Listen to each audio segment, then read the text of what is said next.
Ya, Saudara, Provinsi Kepulauan Riau dengan kekayaan sejarah dan budayanya telah melahirkan berbagai bentuk seni yang memukau. Dari tari zapin yang lincah hingga gurindam 12 yang syarat makna. Namun di tengah arus globalisasi dan perubahan zaman, kemanakah arah kesenian Kepulauan Riau saat ini? Dan bagaimanakah membentuk ekosistem dalam meningkatkan seni dan budaya di Kepulauan Riau? Bersama saya, Vida Mulia, akan membahas lebih dalam terkait kemana arah kesenian Kepulauan Riau saat ini, dan telah hadir bersama kami budayawan kita, Bang Husni Zarud. Selamat siang, Bang. Selamat siang, Assalamualaikum warahmatullahi wabarakatuh. Waalaikumsalam warahmatullahi wabarakatuh. Ada juga Bang Teguh Diswanto. Selamat malam, Bang. Malam. Selamat siang, Bang. Siang. Dan juga ada Bang Fatih Mufti. Selamat siang, Bang. Iya. Dan saudara, mengenai arah kesenian Kepulauan Riau ini saat ini, kondisi kesenian di Kepulauan Riau saat ini bagaimana, Bang Nizar? Terima kasih. Sebetulnya hari ini kita ingin bincang-bincang tentang kebudayaan, tentang kesenian, di mana di luar orang sedang hiruk pikuk tentang bicara tentang politik. Karena pertanyaan yang paling mendasar selalunya, apa yang mempersatukan kita di negeri ini? Selalu orang akan menjawab, yang mempersatukan kita adalah budaya. Dan seni adalah bagian paling besar dalam kebudayaan itu pada hari ini. Kesenian di Kepulauan Riau ini sebetulnya sampai hari ini secara simbolik atau yang terlihat dari luar itu masih menjadi teraju utama dalam unsur apapun gitu. Karena warisan budaya yang paling besar di Kepulauan Riau ini memang unsur-unsur kesenian itu yang ada gitu. Baik di seluruh kabupaten kota dan khususnya di Tanjung Pinang yang menjadi pusat pemerintah dan ibu kota Kepulauan Riau. Hanya memang dalam berkesenian tidak semata-mata dia mengalir begitu saja. Ada hal-hal yang penting untuk dibahas, untuk dijadikan strategi, sehingga apa yang dilakukan oleh seniman itu memang terkait erat dengan mungkin visi yang dilakukan oleh pemerintah. Karena hampir semua kita tahu kalau dalam visi misi kepala daerahnya akan menuliskan atau menyebutkan akan menjadikan daerahnya sebagai negeri yang berbudaya. Kemudian apa yang akan dilakukan mereka dan apa yang akan dilakukan seniman sebagai pekarya untuk menghasilkan karya budaya itu, itulah yang harus diselaraskan. Iya. Untuk Bang Teguh, yang dilakukan seniman untuk menghasilkan karya? Ya, mungkin kalau untuk tahap di awal di Tanjung Pinang memang disiplin industri keilmuannya itu memang berbeda. Maksudnya kalau di Jawa itu kan industri musik swastanya sudah maju. Pemerintah goyang-goyang kaki aja gitu. Kalau di Tanjung Pinang? Di Tanjung Pinang kan kita yang sedang berpikir dari dulu itu untuk berkreator tanpa merasakan fata morgananya. Kalau di sini kan berkreator tapi karena kondisi, jadi sedikit fata morgana gitu. Aku diundang di sebuah acara bukan karena penonton mau datang melihat aku, tapi karena pemerintah memasang pilihan gitu. Kalau nggak si A, si B yang main, karena nggak ada lagi. Jadi yang lagi dibangun sama teman-teman itu industri ya. Industri sekarang. Kalau untuk Bang Fatih? Tentang menggeliatkan kesenian di Tanjung Pinang ini. Tentang menggeliatkan kesenian Tanjung Pinang ini sebenarnya harus melibatkan banyak elemen ya. Memang seniman dalam berkarya itu juga tidak butuh elemen itu karena dia adalah salah satu unit sendiri. Nah, tetapi ketika dia tidak dibarengi dengan sebuah lingkungan yang suportif, maka dia merasa akan ada hambatan untuk tumbuh dan besar. Minatnya ada, tetapi tidak dapat fasilitas, tidak akan jadi apa-apa. Itu yang perlu kita cari solusi bersama sebetulnya. Untuk meningkatkan lingkungan yang suportif, ada beberapa unsur kan untuk gimana caranya bisa bekerja sama dengan baik. Sebetulnya yang seperti yang banyak orang ketahui dan seniman juga tahu, kita cuman hanya mungkin pemerintah lupa atau tidak tahu, itu kita mungkin harus tanyakan lagi. Yang paling penting adalah membangun ekosistem seni itu sendiri. Ekosistem berkesenian itu. Kalau ekosistem itu sudah dibangun, seperti dia akan berjalan di atas relnya. Seperti yang dikatakan Teguh tadi, betul. Ketika seni menjadi industri dan pasarnya besar, itu hampir sama kalau kita dagang memang punya pasar besar, insya Allah mungkin laku. Tapi ketika pasar itu tak begitu besar, memang perlu dorongan dari pemerintah. Nah, pemerintah tuh harus tahu tentang ekosistem kesenian itu harus dibangun. Ekosistem seni itu hanya ada 4 sebetulnya. Bagaimana produksi, kemudian distribusi, dan promosi, terakhirnya apresiasi. Pemerintah tahu betul bahwa ini kelompok ini berproduksi mereka. Berproduksi atau tidak? Itu yang disebut aktif atau tidak. Baik seniman kelompok maupun individu. Mereka berproduksi. Produksinya seperti apa? Kalau mereka butuh bantuan, diberikan bantuan sesuai dengan regulasi. Kalau tidak, berarti mereka harus diingatkan. Kenapa berhenti? Itu produksi. Kemudian mereka harus didistribusikan. Ini hampir sama kalau kita, yang seperti saya selalu katakan dengan job, kalau kita bikin tim sepak bola kuat, tapi tak ada pertandingan, tak akan selesai kita sampai kapan dulu, bubar pasti. Distribusinya kemana? Oh, ada acara pemerintah, oh di sini mereka harus oh ada acara pariwisata, sesuai dengan yang ia tahu produksinya. Yang ketiga baru promosi, mempromosikan ini dengan berbagai cara. Kan pemerintah punya fasilitas yang mereka punya. Terakhir apresiasi. Apresiasi ini ada 2. Ada apresiasi yang sifatnya memang materi, memberikan penghargaan kepada kelompok-kelompok itu, seniman kelompok ataupun individu. Yang kedua, apresiasi yang berupa sebuah pertandingan ataupun festival. Bagaimana seniman-seniman itu bisa sampai ke situ untuk berkarya, baru dianggap mereka diberikan apresiasi. Rasanya kalau kita belum sampai, dulu kan ada istilah, kalau belum bisa baca puisi di Taman Ismail Marzuki, kayaknya belum jadi penyair gitu. Kalau di Tanjung Pinang ya? Nah, kalau pernah misalnya tampil di Aisyah Sulaiman, berarti oke. Dia menjadi, misalnya seperti itu. Tapi memang regulasinya harus dijelaskan. Yang tampil di Aisyah Sulaiman ini, kalau bukan sekelas ini, sebaiknya dia tampil di mana dulu. Gitu. Itu yang harus, ekosistem itu yang dibangun. Gitu. Kalau untuk kita ke Bang Teguh ini, Bang, produksi di Tanjung Pinang, untuk produksi dari pelaku-pelaku seni itu sudah mulai atau belum? Atau belum dimulai sama sekali? Kita sudah mulai dari dulu, ya mungkin mulai terasanya itu 2015 aja lah kita mulai ya. Itu baru mulai pertama kita bikin kompilasi misalnya. Tapi memang dunia rekaman di Tanjung Pinang itu nggak seksi bagi teman-teman musisi. Itu yang saya masih pelik juga soal itu. Dan kami masih terus memberi masukan lah soal itu, karena pentingnya etalase dalam sebuah karya, pentingnya karya itu dari lini awal sampai lini akhirnya audio, sampai jadi visual itu bagaimana. Tapi tetap memang yang kami bahas unsur kreatornya gitu. Karena seniman itu yang dibahas itu kreatornya, kita terus dorong gitu. Nah, kami butuh pemerintah, ada di mana industrinya itu tidak jalan, mau nggak mau pemerintah itu harus turun tangan gitu. Beda dengan Jawa yang semua itu sudah berjalan dengan sedemikian. Nah, jadi ya kondisinya riskan gitu, riskan bener. Sementara di etalase itu sekarang semua bisa jadi etalase gitu. Dibanding tahun 90 yang kita harus bersaing untuk sampai ke titik tertentu baru diterima label gitu, baru bisa kita dapat etalase. Sekarang kan etalase ada di YouTube, ada di medsos semua, tapi tetap aja barang itu belum begitu seksi bagi teman-teman musisi. Bang Mufti, apa yang harus dilakukan pemerintah? Nah, aku akan menyambung dari apa yang disampaikan Bang Nizar sama Bang Teguh. Pemerintah selama ini hanya melihat ketika program kesenian adalah menggelar festival. Situ. Itu sebuah titik yang juga perlu dilihat, bahwa bukan festival saja dalam kerja kesenian itu.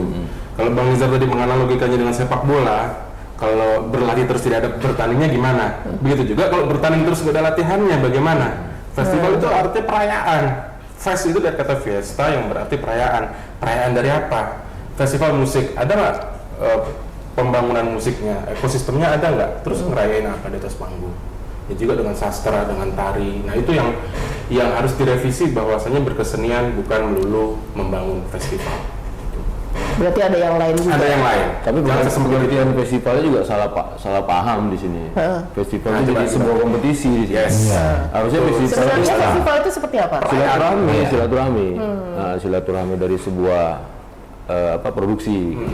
Jadi harus ada produksi dulu, baru dirayakan. Dan bahayanya festival yang terjadi dulu, tidak selesai. Mereka begitu juara 1 udah juara 2, tidak ada brainstorm lagi yang untuk membenarkan mindset mereka. Akhirnya mereka ribut di belakang soal siapa yang paling hebat gitu kan. Oke. Nah, jadi agak ada bahaya juga festival itu. Pemerintah tuh punya database nggak sih? Nah, ini yang agak menakutkan gitu. Kalau melihat dari data, ini sebetulnya salah satu dari benang merahnya ketika ada pertemuan kemarin Coffee Morning bersama PJ Wali Kota Tanjung Pinang dengan seniman di Tanjung Pinang khususnya gitu. Dan kita membaca datanya itu, saya kira data itu sangat agak menakutkan gitu, bahwa mereka melihat secara global saja gitu, bahwa seni ini tidak hanya semudah itu membuat database-nya. Ada seni-seni yang terpakai istilah kami, ada seni-seni yang mungkin tidak terpakai.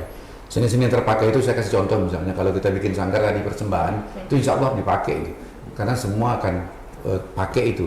Tapi ada perupa, karya-karya instalasi, penyair yang di dalam kamar menulis setiap hari karya-karyanya, atau kelompok-kelompok tradisional yang berada jauh di pulau sana yang mereka tidak punya komunikasi jaringan dengan pemerintah, mereka berkarya terus sebetulnya itu.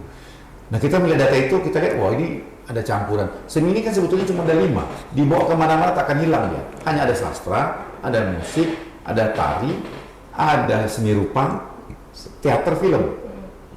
Mau pantun, syair, puisi apa semua sastra, mau dangdut, koplo, rock, hip hop, musik, mau jaipongan apa dangkung apa semua tari, mau melukis pemahat apa semua seni rupa, mau ludruk, mayung apa semua teater. Takkan kemana-mana 5 nya. Karena itulah logo cipta Dewan Kesenian itu ada 5 helai daun itu. Ketika 5 ini masih ada lagi pop, ada lagi kreasi, ada lagi yang tradisi, dan ada yang seni-seni yang sudah masuk dalam dunia industri yang katanya Bang Teguh tadi. Misalnya contoh ada grup musik yang memang langganan ngetop di pesta perkawinan, dia akan hidup karena sekali main 5-6 juta itu. Atau penari-tari persembahan yang setiap tampil langganan itu berapa dinas yang mungkin acara, dia akan hidup. Itu pemerintah mungkin bisa senyum, seolah-olah mereka bisa membina itu. Tapi ada kelompok-kelompok yang mereka punya potensi, para penulis musik yang setiap hari berpikir lirik dan segala macam menghasilkan. Teguh ini tiba-tiba muncul aja kan dan membuat lagu BCL dan sebagainya gitu. Kita kagum, oh ini orang Tanjung Pinang. Tapi terus apa peran kita di situ? Kita tak pernah membangun ekosistem itu. Saya mau kasih contoh, sebetulnya ada yang mengerikan. Ada interval 20 tahun penyair di Kepri. Ada Sutarji Kaljumbari itu, ada Pak Rida dengan saya, bedanya 20 tahun. Saya dengan grup, saya dengan Fatih ini 20 tahun. Dan Fatih kan satu lagi grupnya si Nabila itu 20 tahun. 20 tahun. Terlalu jauh interval, sementara di daerah lain mereka itu muncul setiap berapa tahun sekali itu regenerasi itu. Jadi mengakomodirnya seperti apa? Nah, pemerintah memang harus memberikan fokus ya terhadap pembangunan kesenian ini. Tidak bicara tentang hanya pariwisata. Saya paling orang tersinggung sekali ketika bicara kita akan berkolaborasi dengan dunia pariwisata. Wisata itu sebetulnya yang menghancurkan kesenian ini. Karena dia akan mengikuti aturan-aturan industri. Contoh, misalnya mayung dimainkan selama ini 3 jam, 4 jam. Siapa yang mau nonton? Turis. Akan bilang bisa 30 menit tak? Karena kita perlu uang, oke lah 30 menit kita main. Fragmen di depannya aja. Tari persembahan terjadi kan? Orang kasih sirih diganti permen. Karena orang turis bilang, ini steril apa tidak daun ini? Kalau sudah dicicipi. Besok anak kita bilang, oh ya ganti permen aja. Nah, orang datang berwisata ke Tanjung Pinang ini, itu karena ada keseniannya, karena ada kebudayaannya. Bukan karena kita buat tarian dekat depan masjid penyengat itu supaya orang datang. Tidak, harusnya udah ada di situ hidup. Hidupkan dulu komunitas di situ, lalu kita datang untuk berwisata. Jangan terbalik. Seni bukan untuk dijual ke pariwisata, tapi wisatawanlah yang datang untuk melihat kita. Cara menghidupkan kesenian, Bang? Iya, pertama yang Bang Nizar bilang itu betul, maksudnya kondisi kita kan berbeda dengan tempat lain. Jadi pemerintah tuh mau nggak mau harus detail masuk ke dalam. Gitu. Ini kan yang dilakukan mereka hanya menjalani posisi mereka sebagai Misalnya wali kota dia cuma menjalani itu, gawe seni lah apa itu yang ada bertahun-tahun, tapi mereka nggak lihat luka borok yang di dalamnya itu ini berjalan dengan baik atau tidak, mereka nggak lihat. Saya juga nggak tahu mereka mau tahu apa enggak sih sebenarnya gitu. Iya. Kalau untuk Bapak Patih, cara menghidupkan kesenian di Tanjung Pinang lah khususnya. Tentu bukan coffee morning lagi ya. Ya, dia itu pun udah coffee morning pun udah salah. Ya, tentu bukan coffee morning lagi. Harus ada langkah-langkah strategis dan realistis. Artinya terukur dan tepat sasaran. Dan itu harus melibatkan pakar-pakar terbaik di bidangnya. Nah itu satu hal. Karena apa? Karena kalau tidak lekas dimulai, maka kota ini akan segera kehilangan identitasnya terhadap kesenian dan kebudayaannya. Contohnya paling nyata begini ya, saya singgung sedikit soal seni rupa ya, ilustrasi yang sama sekali tidak tersebut dalam daftar coffee morning itu. Padahal ilustrasi itu juga salah satu cabang seni yang terlihat dampaknya apa kemudian ketika kota ini berulang tahun, logonya dikerjakan dengan sembarang, padahal di kota ini berlimpah sekali artis ilustrasinya, ilustrator terbaik banyak sekali di kota ini. Tetapi karena mungkin pemerintah tidak punya database terhadap itu, maka mereka ya sudah logo asal-asalan dan sangat berbeda kualitasnya dibandingkan. Iya, harusnya mereka jangan alergi silaturahmi lah. Maksudnya dia datang aja nggak apa sih? Berarti pemerintah belum ada database tuh? Kalau melihat dari daftar yang kemarin, saya yakin belum ada sih. Ya harusnya kan kemarin itu dia datang dulu kelompok musiknya bagaimana, kelompok ini dulu dia datang, dia udah dapat data baru dia kumpulin semua. Kalau kemarin kan semua punya persoalan, habis sih nanti diserang habis-habisan gitu. Mendingan dia datang dulu ke Bang Izo ngobrol, nanti datang ke Bang Izal, apa nih persoalannya gitu. Dilengkapkan dulu database. Iya gitu loh. Baru dibentuk komunitasnya. Untuk di Tanjung Pinang komunitas yang sudah terbentuk? Saya kira banyak. Hanya kan memang ya seperti kalau kita contohkan orang bisa bangun komunitas tapi kualitas belum tentu. Kita semua bisa main bola tapi untuk mengejar seperti Messi dan Ronaldo kan jauh misalnya. Tapi sama-sama kita pemain bola gitu kan profesinya. Gini, yang kita kehilangan ini sebetulnya yang tadi Fatih pernah ngobrol di luar, saya bilang 15 tahun, dia bilang 20 tahun. Oke lah, kita mungkin kehilangan sekitar 15 tahun ke belakang. Dulu ada sebuah festival di sini yang memang menjadi barometer bukan hanya di Kepri, tapi secara nasional. Orang datang kemari merasa bangga untuk bisa tampil di situ. Bukan karena uangnya kecil sekali, tapi sebut saja siapa kita pernah undang orang-orang sekelas Nanurian Tiarno, Butet Kertarejasa. Mereka mau datang ke situ dengan bayaran harga seniman, bukan orang yang industri. Butet itu kan kalau sekali main bisa 40-50 juta, tapi dengan harga 5 juta oke. Agus Nur, Ikra Negara, Putu Wijaya untuk datang ke festival itu, untuk merayakan secara bersama-sama. Nah itu tak ada lagi sekarang. Yang ada kan cuma kelasnya kelas lokal. Bukan kita tidak menghargai kelas lokal itu. Artinya kita harus menunjukkan juga bahwa kita ini bukan jago kampung. Kita ini setara dengan seniman-seniman yang berada di luar sana. Kita kehilangan sebetulnya. Saya ditanya, kenapa Kepri, kenapa Tanjung Pinang ini perkembangan seninya lambat? Karena kadang pemerintah atau kawan-kawan seniman di sini tidak melihat seni-seni yang ada di luar. Mereka sudah jauh sekali meninggalkan kita. Kontemporernya itu sudah luar biasa jauh. Hari kreasinya sudah jauh. Cara meningkatkannya supaya jadi paling enggak lebih meningkat lah kalau Workshop. kita menyusul. Harus mengirimkan pelatih-pelatih. Saya membangun komunitas pusat latihan seni Sanggam sejak 97 itu, mengirimkan penari saya ke berbagai daerah itu luar biasa. Saya mengundang pelatih-pelatih sekelas Eko Suprianto, Dimas Pramuka yang 3 kali menang Parade Tari itu hanya untuk belajar mereka itu. Nah, ini yang diperlukan pemerintah selain pembangunan ekosistem berkesenian, database. Tapi satu yang selalu ditanya orang, kenapa lambat? Kita kurangnya pemikir. Banyak pekarya. Tentu mungkin pekarya. Fatih pekarya, saya pekarya. Tapi kita butuh orang yang membuat strategi. Oh ini kalau kelas Fatih ini ada di sini, dia bisa lebih hebat. Teguh ini ada di sini. Tapi Teguh kalau dimainkan di kafe misalnya di sini, kasihan dia. Karena kelasnya bukan di situ. Dia mungkin bukan seniman, tapi dia tahu mengatur strategi itu. Nah, saya tidak membandingkan di Jawa, saya selalu membandingkan dengan Riau. Di Riau itu banyak sekali para pemikir itu yang memang mengatur strategi itu. Sebaiknya awak tak tampil di sini. sebaiknya awak tidak ikut di festival ini karena ini bukan kelas kita. Nah itulah yang harus mengatur itu, sehingga pelan-pelan dia akan sampai pada titik, karena kalau diadu pun dalam satu panggung mungkin dia kalah gitu. Nah ini perlu strategi. Kadang-kadang kita nih gini contohnya, mengundang festival, kita undang dari Natuna misalnya, undang dari Lingga, itu harus ada kuratornya. Halo Natuna, ya datang ini siapa ya? Sanggar apa ya ini? Kita mau sanggar ini. Kenapa? Kalau tidak, yang tampil nanti tidak imbang dengan yang tampil di sini. Nah yang ngatur itu tuh siapa? Nah dinas itu harus punya orang, kalau tidak dia gunakan lembaga dan dewan kesenian. Ada seniman-seniman lepas. Saya tahu kejadian kemarin, diundang dari Singapura. Kita bangga, oh ini penari dari Singapura. Sebenarnya penarinya 3 orang, 4 orang. Terus karyanya biasa-biasa aja. Tapi kita bangga, oh dari Singapura. Kan tak imbang kita narinya 12 orang, dia cuma 4 orang. Karena mungkin dia berpikir secara ekonomis. Nah itulah kurator. Kurator itulah yang paling penting sebetulnya dalam berkesenian ini. Berarti Kurator kalau ini diaplikasikan ke pemerintah kota, kuratornya itu siapa? biasanya di kabitnya.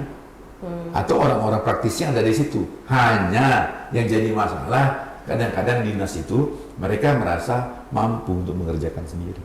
Nah, itu masalahnya. Seni ini anugerah, bos. Itu masalahnya. Dia tak tahu kalau dia tuh tak tahu. Seni ini tak jatuh pada semua orang.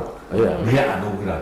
Kadang-kadang ada dinas, stafnya pernah mungkin gabung-gabung. Kalau mau jadi seniman, Mbak bisa juga, Mbak. Dan besok ikut gaya-gaya seperti kami ini, tampilnya agak nyentrik itu, besok orang bilang, wah itu seniman. Karena berada di komunitas itu. Ikut aplikasi karaoke ya, menjadi seniman. Nah, ini anugerah. Dinas merasa mampu mengatur sendiri, terus di panggungnya berantakan. Berarti kan harus ada kerjasama. Nah, workshop antara pemerintah dan seniman. ya, diskusi. Karena itu menghasilkan sebuah pertunjukan itu perlu manajemen. Kadang-kadang kita tidak, mentang-mentang ada panggung terus kita babat aja isi. Bagaimana mengatur peserta lalu lintas, peserta penampil, termasuk sampai tingkat berapa layaknya dibayar mereka ini. Itulah apresiasi. Kalau kita layak dibayar sesuai dengan permintaan, itu disebut profesional. Kalau lebih itu soal rezeki lah. Nasib-nasiban mungkin dia tak tahu, atau SSH-nya yang kembali menjadi masalah. Fatih selalu bilang, SSH seni di Kepri ini rendah sekali. SSH itu apa, Bang? Standar Bang satu Teguh lah yang hafal itu SSH ini. Gimana? Kemarin di Coffee Morning tuh ada ngomong itu. Kalau semen, harga tertinggi 70.000 satu sak. Kalau bikin proyek. Jadi kalau masih 67, 68 itu masih Masuk akal. SSH, masuk akal. Tak dianggap korupsi gitu kalau kita ngajukan. Oke. Nah, tari ini pernah dulu satu hari 150.000 main di Jakarta. Kalau 3 hari dapat 450.000 di Jakarta. Terus mau jadi apa di Jakarta 450.000 itu? Misalnya. Atau nari di sini dari persembahan berapa? Dia balik ke Pinang jadi pulsa apa tuh? Jadi SSH SSH-nya nggak Tak pernah ditanyakan sama kita. Udah kemarin kami udah ngobrol ke Oh, ada ya? Ada pembicaraan gitu? yang ngomong waktu itu si Iin dari komunitas evolusi musik. Mereka pernah nerima tuh cuma 500.000 untuk satu grup. Oke. Dia harus ada ininya nggak sih, kayak standar atau regulasi? Iya, atau ada sih tertulis. Cuman kan 500.000 itu kan nggak masuk akal. Ini sebenarnya yang saya bilang sama Pak PJ, kami ini sebenarnya bantu kalian, bukan kalian yang bantu kami gitu. Sebenarnya itu yang terjadi gitu. Udahlah berubahlah kelakuan kalian dulu. Terus ada Pak PJ itu. Iya, kita yang bantu mereka 500.000, tak jadi kayak gigi, Pak. Soal latihan itu berapa ya, dia? Sewa studio kan? Sewa studio udah 100. 1 jam? 1 jam. Tuh, belum lagi uang transport orang. Astagfirullahaladzim. Dan mungkin bunuh pelan-pelan orang tuh si kota. Jadi yang harus dilakukan pemerintah apa, Bang? Iya, mereka harus cari tahu dulu masalahnya di mana. Yang jelas. Berarti selama ini belum ada sama sekali? Entah dia tak tahu atau tak mau tahu, tak tahu. Masa bayar orang 500.000 kan tak masuk akal. Berapa orang? 5 ya? 5 orang, Bang. Tidak masuk akal. Ada apa di dalam itu? Sedangkan satu suara saya 250. Tapi itu sudah disampaikan apa belum? Sudah disampaikan. Nanti Tanggapannya? kita bicarakan. Kalau nanti itu kapan? Iya. Ke Bang Nizar lagi Bang, Iya. kalau untuk langkah-langkah konkretnya apa yang harus dilakukan Bang? Ini mungkin awal masih tahun baru, kita mungkin masih ada semangat baru juga, mungkin bakal ada pemerintahan baru nanti. Sebaiknya memang pemerintah kota atau pemerintah provinsi ini fokuslah ke situ. Dinas kebudayaan itu hanya ada 4 atau 5 di Indonesia ini yang berdiri sendiri. Salah satunya Kepri, Jogja, Bali, Riau, dan Jakarta. Yang lainnya gabung. Ya. Nah, artinya provinsi itu punya keleluasan terhadap membangun budaya itu. Kita cuma ada 5 provinsi di Indonesia ini yang berdiri sendiri, yang lainnya gabung. Duduk lagi lah, membuat database. Sekarang kan dengan sistem online gampang sekali untuk mencari data, daftarkan sanggar Anda, apa kekurangannya, sehingga kita tahu permasalahannya, kemudian mencari satuan standar harga itu, dan yang paling penting menciptakan festival itu. Festival menjadi ukuran bagi mereka, bisa tak mereka sampai di situ dengan standar-standar yang ada. Ini kan bentuk-bentuk misalnya gawai seni apa semua itu kan seperti apa ya, bunga rampai dalam berkesenian. Tapi festival yang betul-betul menjadi ukuran itu sekarang rasanya tak. Kalau kita undang pun seniman dari luar, mereka tanya dulu, festival apa ya? Belum tentu mereka mau datang. Terus kapan kita bisa berkesempatan melihat mereka tampil di sini? Atau kita harus rame-rame nonton di sana? Tidak, itu mengundang mereka itu sebetulnya alih informasi sama alih teknologi dalam berkesenian gitu, supaya kita tahu, oh ini manajemen seni pertunjukan, oh ini menggarapnya, oh itu begini, dan kita tahu. Akhirnya kalau kita memang tidak sekolah di situ, karena praktek secara langsung dalam proses kreatif itu lebih cepat ditangkap oleh kawan-kawan. Dan ya seperti juga Pulau Penyengat, kita apresiasi lah dan membangun infrastrukturnya. Tapi terus kita mau kemana di Pulau Penyengat itu? Itu yang pertanyaan penting. Ziarah, masjid, ziarah makam, masjid dan makan. Terus di mana kebudayaannya? Sementara dia dibangun dulu, diwariskan dengan kebudayaan luar biasa. Peradaban tulisnya yang luar biasa. Kita tak bisa saksikan itu. Harusnya dibikin sebuah studio yang memang orang bisa melihat karya-karya itu. Destinasinya harus ada. Kalaupun orang sekarang kita orang luar, Bang Tengku ini dari luar, datang ke Tanjung Pinang itu masuk pelabuhan, terus dia mau kemana? Destinasi budayanya tak ada. Tak ada di sini, mau kemana? Ke Gedung Aisyah Sulaiman sepi. Mau ke museum hanya barang-barang mati. Akhirnya mereka pergi ke komunitas. Memang tak ada yang mau ditampilkan. Dan ini saya khawatir gitu. Kedepannya dia akan hilang kalau tak betul-betul diurus. Kita ini nasib-nasiban, Bang Fatih ya. Yep. Kalau dapat kepala daerahnya suka seni, selamatlah seniman. Tapi kalau kepala daerahnya suka gotong royong, seniman tak kuat nyangkul ini. Nanti pas dapat lo kepala daerahnya suka bersilat. Wah, satu kampung bersilat semua. Ya itulah. Solusinya Bang Fatih apa Bang? Aku sih selalu melihat dulu ada 2 ya. Yang pertama itu adalah mengubah cara pandang dulu terhadap kebudayaan. Itu satu sisi yang sangat penting. Pemerintah selalu mengukur, emang jangan diukur kerja-kerja kebudayaan ini seperti kerja-kerja pembangunan yang dalam jangka waktu 10 bulan terlihat, oh ini ya dibangun. Kemudian gedung lembaga ada. Iya. Berarti blueprintnya harus ada juga dong. Itu tak ada. Dan itu dengan cara pandang yang sama membuat kerja kebudayaan itu selalu diukur pakai angka-angka. Padahal tidak seperti itu. Contoh paling mudah yang bisa dilihat hari ini adalah para pemantun. Pemantun hari ini rata-rata usianya di bawah 35 tahun ke bawah. Baik itu pemantun adat, pemantun nikah, dan pemantun-pemantun lain di banyak kesempatan. Itu karena kerja-kerja kebudayaan pemerintah di 15 sampai 20 tahun yang lalu. Oke. Buktinya terlihat hari ini. Dan itu yang merupakan, itu kita berikan apresiasi ke almarhum Tusiran Susiono. Ya, dan itu bukti bahwa intervensi pemerintah pada sebuah kerja kesenian ada hasilnya. Tidak hari ini, tapi ke depan. Tapi untuk yang hari ini? Untuk hari ini kita tinjau aja, ada nggak peraturan daerah tentang kebudayaan dan kesenian punya Kota Tanjung Pinang? Ada Bang? Ada, belum ada. Karena kita punya Undang-Undang Kemajuan Kebudayaan sebagai titik tolak membuat peraturan daerah turunan. Dan barusan aku cek, nggak ada. Nggak ada sama sekali. Berarti solusinya yang harus dilakukan blueprint gimana tuh Bang? Saya kira tak ada. Selalu pemerintah menganggap seni itu akan hidup kapanpun, tanpa kita bantu pun dia akan hidup, karena memang seni itu berada dalam masyarakat. Tapi seni yang seperti apa, kita ketinggalan jauh dengan daerah lain. Harus dibuat blueprintnya, Pak? Ya harusnya seperti itu. Kepentingan dari visi kepala daerah itulah yang akan dijabarkan. Kalau dia mengusulkan jadi perda itu lebih luar biasa lagi. Rujukan dari Undang-Undang Pemajuan Kebudayaan. Ya, betul. Oke. Pemerintah provinsi atau pemerintah kota Saya kira sinergi. yang harus membuat blueprint Harusnya dari pemerintah provinsi. provinsi? Ya, karena provinsi dia akan menjadi koordinator dari pemerintah kabupaten kota yang lainnya. Oke. Tapi yakinlah, dalam berkesenian ini kita lebih dikenal karena ada kata-kata dari bahasa Latin, ars longa vita brevis. Seni itu panjang, Oh, iya. hidup ini pendek. Oke, siap.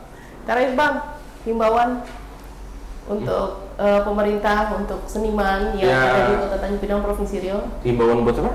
pemerintah. Pemerintahnya. Ya kayak tadi kita ngeributin SSH nih Bang Teguh. Dasar hukumnya apa? Itu peraturan daerahnya bikin dulu dong. Peraturan wali kota kan enggak atau peraturan daerah? Iya itu. Sederhana. Kita butuh advokasi Semuanya. juga. Kita butuh itu. Untuk pemerintahnya Bang? Ya kalau soal pemerintahan kan udah disinggung tadi. Saya lebih ke teman-teman lah. Maksudnya tetap silaturahminya tetap harus dijalani, tetap harus dijaga. Maksudnya karena diskusi itu paling penting sekarang. Jadi kita bisa mengukur diri kita ini udah sampai di mana. Ya saya lebih karena 100% salah pemerintah itu tidak juga. Tapi mereka memang di posisi ini pemerintah yang harus berperan banyak. Tapi senimannya juga harus ya ketemu di tengah lah, ketemu di mana gitu. Berperan aktif. Jangan ketemu di pinggir. Nah, ya ketemu di pinggir, kena tangkap buaya nanti. Oke. Bang Nizar, terakhir Bang. Ya, kita ingin melihat negeri ini bergembira dengan bunga rampai kebudayaan yang luar biasa, keseniannya dan pekarya-pekarya yang hebat, karena dengan daerah yang menghasilkan karya-karya hebat dalam seni dan budaya itulah biasanya daerah-daerah yang dianggap mempunyai kearifan dan keagungan dalam kehidupan dan perilakunya gitu. Dan saya ingatkan juga pada para pekarya, para seniman, yang paling penting itu ya untuk attitude ya, perilaku. Nomor satu. Orang bisa untuk menjadi hebat kita harus berkarya yang luar biasa, yang hebat. Tapi untuk bertahan kita harus berperilaku yang baik. Optimis tetap Bang? Optimis, tetap optimis. Ya dan saudara, demikianlah perbincangan saya bersama budayawan kita Bang Husni Zalhut. Terima kasih sudah datang di studio kami. Dan Bang Fatih, Bang Mufti juga terima kasih sudah ada di studio kami. Semoga informasi dan pengetahuan tadi bermanfaat bagi masyarakat yang menyaksikan, dan mudah-mudahan ada solusi dari pemerintah dan pelaku seni untuk duduk di tengah, ya Bang ya? Ya. Oke. Saya Fida Mulia, pamit undur diri. Saksikan terus program Mata Angin hanya di Ulasan TV dan sampai jumpa.